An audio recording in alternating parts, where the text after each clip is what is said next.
All right, everybody, we're finally back. It's been a little while since we posted anything on this page, but I do apologize. We've actually come a few times and opened up a few boxes of cards and went to go tape it, and it would stop taping after about 4 or 5 minutes, and eventually me and my boys just kind of gave up and opened those boxes anyway. So we have done at least two or three over the last 3 or 4 months. So I do apologize that we did not get those on, but we'll do a kind of a breakdown later of some of the cards we were able to pull over the summer. Came up with some pretty nice hits.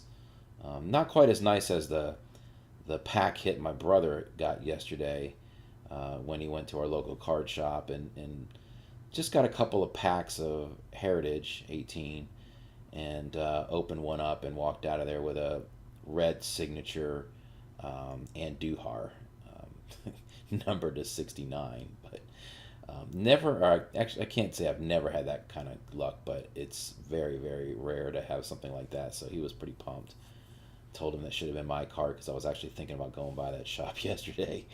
But anyway, I'm happy for him. That's a real nice hit. So anyway, just wanted to share with you my submissions recently to SGC, which is now under the new format where they're kind of on a 1 to 10 grade scale instead of that 1 to 100.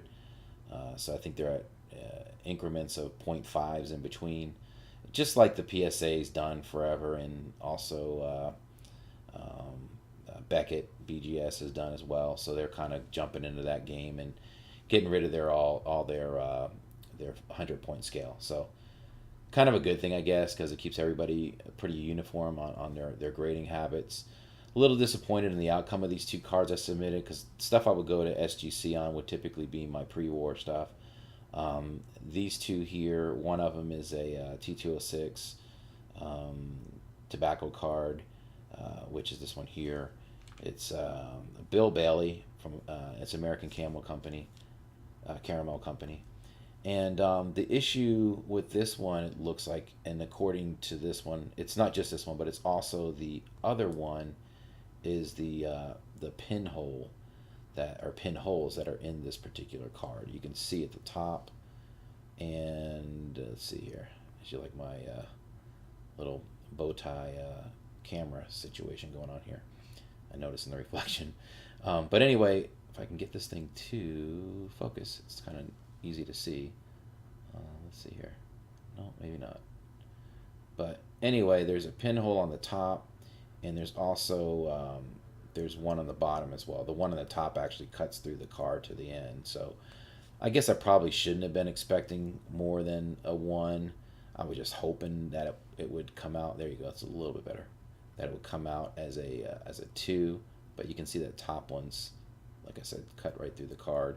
It looks like it also has a little more than a little crease down that from that pinhole down through the glove, as you can see, and then the bottom, as you can see, also has the pinhole. So this one, being that it did have a pinhole, is looking at a one, which is considered poor. But I've seen a lot of cards that are in much worse shape than this thing. So overall, it shows a lot better than a one in my opinion. But the grade on it came in as a poor. The other side here being the American Caramel Company. But anyway, that's just one of the two. The other ones came out a little. The other one came out a little bit better. Problem with that is again a pinhole. This one here is more on the bottom of the card. Kind of tough to see, but it's there definitely. And this one got a 1.5, which would be considered fair. Overall, this card shows really well. That's why I guess I have some disappointment in the overall grade because see, I'm trying to get this focused. Because that pinhole really put a damper on where that card I think should have ended up. Noticing on the SGC website, they will grade pinholes up to I think a two. For whatever reason, this one didn't even get that high. It got a 1.5, which, if you look at it, it's actually Cashin Publications, 1929, Al Simmons, card 316, R316. I don't know why it keeps going in and out of focus, but anyway, you can see the top looks pretty good. I mean, it's got a pretty good eye appeal on it, top two and bottom. But again, I gotta figure this focus thing out. It's gonna drive me nuts. But the top and bottom corners don't even look that bad at all. I think if this did not have the pinhole, it'd probably been looking at a 3 or 4. My guess, I think I would have anyway.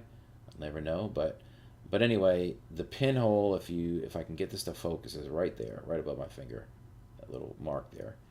So that little mark cost this card a heck of a lot, unfortunately.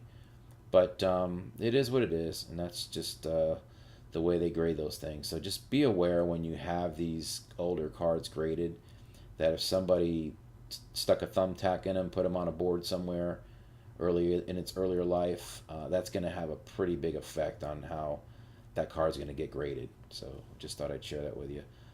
You can see obviously it goes all the way through to the back here. So it is the reason I think for both of those getting the low grades that they got.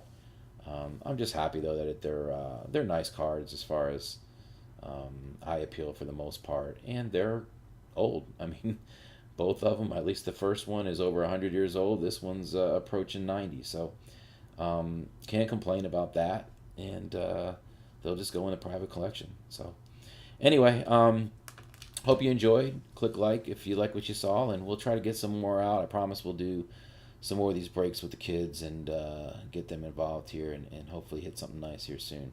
But we'll talk soon. Take care.